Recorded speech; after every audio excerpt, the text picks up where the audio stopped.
Just so I can make this really clear, is that I'm not doing any campaign stuff. I'm just going to talk to you about the sheriff's office. But I want to make sure that if you have questions, don't be like Jim, because he drilled me for like 2 hours. But I do want to say is I do appreciate you giving me the opportunity to be here. So a little bit about myself. I am a Navy veteran. After graduating from high school, I went to college for a while. I thought I was going to be a baseball player, and they told me, no, you're not going to be a very good baseball player. So I ended up going in the service. I worked special operations out of South America, Nicaragua, Honduras, and El Salvador. And I also worked over in the first Gulf War. So when I came back is when I got introduced to law enforcement and by my twin brother. And so I got hooked. And I can tell you that this has been such a wonderful job to have. Prior to being elected sheriff, I've been really fortunate enough to be a field training officer involved in narcotics task force, where I also became a methamphetamine lab responder. And because I just got put on SWAT, I ended up working for the state patrol and going throughout the entire state working meth labs. That was back in the early 90s into the early 2000s. And then I ended up also being part of aviation. We had a search and rescue helicopter. So not only did I teach people how to identify what marijuana grows were, did search and rescue, and then I was also a rescue swimmer. So when people were out in the waters and they would drop me off in the water and say, go get that person and get them out of the water. So I got to do that. Also got to fly in and do a lot of rescues for lost hunters and for some people who crashed airplanes out in the middle of nowhere. So it was a fun time. I felt bad for the people that we hadn't yet, but I'm sure they were glad to see us when we got there. And then I became a weapons of mass destruction instructor and commander, and ended up being a SWAT team commander, and then incident response commander before I even got elected sheriff. And since being the sheriff, back in 2010, I was elected in November, and taking over, we had a budget of $27 million and about 206 people. Now, compare it to what it is today, where we have 260 plus people, and it's a $50 million budget. But I'll get into that in just a minute. But since being the sheriff, and I look at an old friend of mine, Greg Coolio, in the back, because he made sure I behaved myself when he was a Lacey City manager, because I did get to work for him for a little while as well. But what my goal is how do I save money for the taxpayer? How do I save money for you? One of the first things I did was I said, what does it cost to feed the inmates? We had over 500 people in our jail. What does it cost? What does food service cost? And back in 2011, it was $3.14 a person per meal.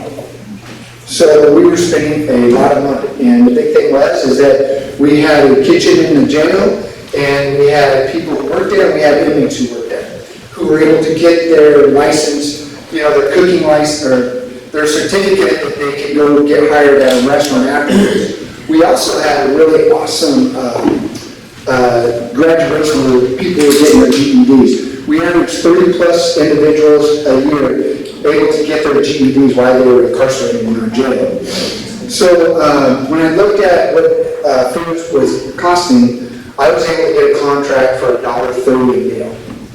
The hardest part about all of that is I had to lay off 4 people. And I found them all jobs for other organizations, but I had to lay them off because I didn't feel that it was right that we were spending so much money on meals when we could save money. And that money is your money, or was your money. I don't know where it is now. But the point is that from day one, I thought about how do I better serve all of the citizens of Thurston County? What can I do better? So After that, I was able to get us into a different building for our operations bureau.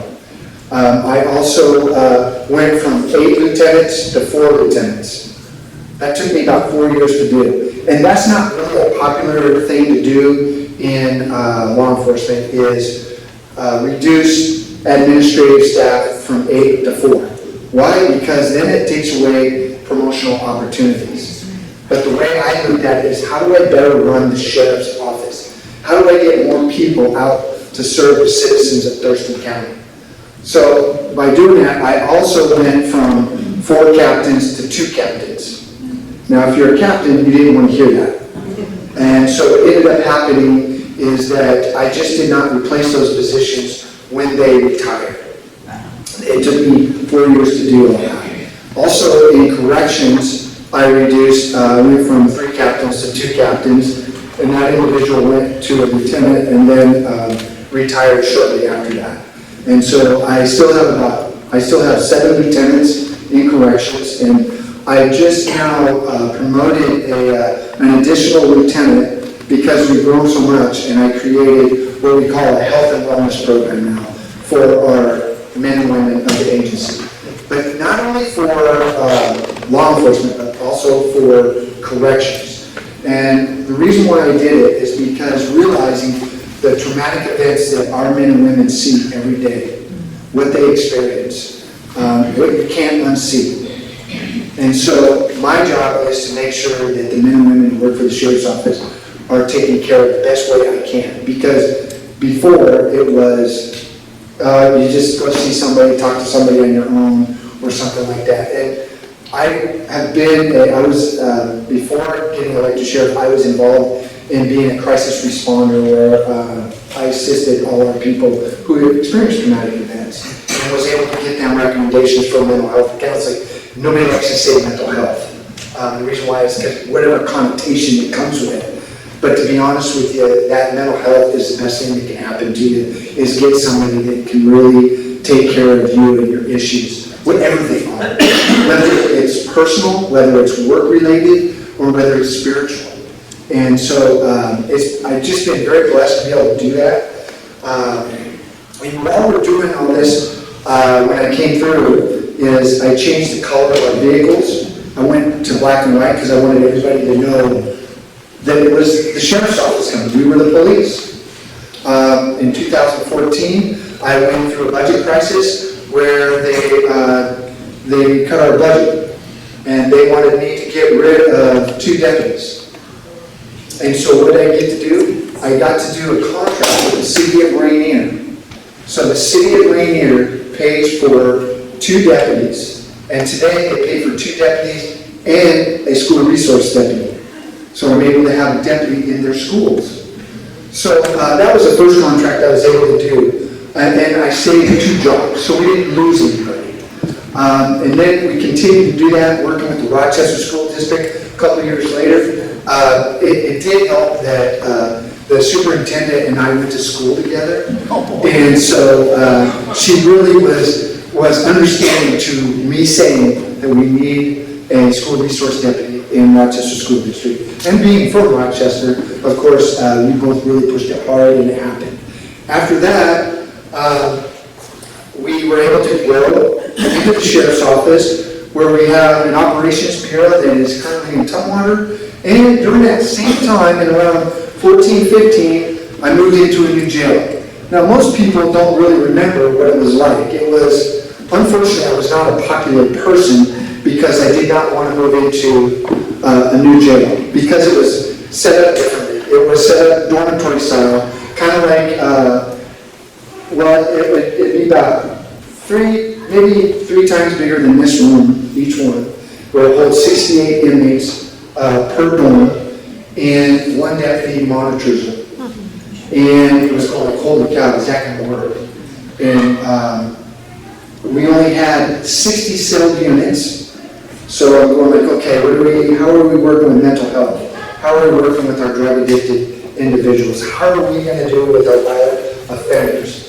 And so we came together and we said, okay, we're going to move in there, but we're going to do a staffing study to see how many more corrections deputies you need. So we all make a big deal to move in there. during that same time, most of you probably don't know that JBLM was looking at wanting to use our old jail because they were trying to rebuild their jail on base. And they came and looked at it and said, we don't want anything to do with your jail because it's older than ours. So we couldn't work out a contract with them. But I bring that up because during this whole time, when they said that they would review the staffing, it took them 2.5 years to review the staffing study in our new jail. And I finally got the 12 extra deputies that I needed. So at current time, the jail that I have right now can hold 406 individuals. Okay, we were averaging about 500 along back then. Right around 19, we were averaging that many individuals. And also, I had another what we call options where people could do work release, and we were able to hold 90. It was like you could hold like 18 females and another 60 in the other, or 70, sorry, on the male side. And so we were utilizing that because we're looking at programs that we could help people who offend against the citizens accountable, but they can reintegrate into our community to better serve not only themselves but our community.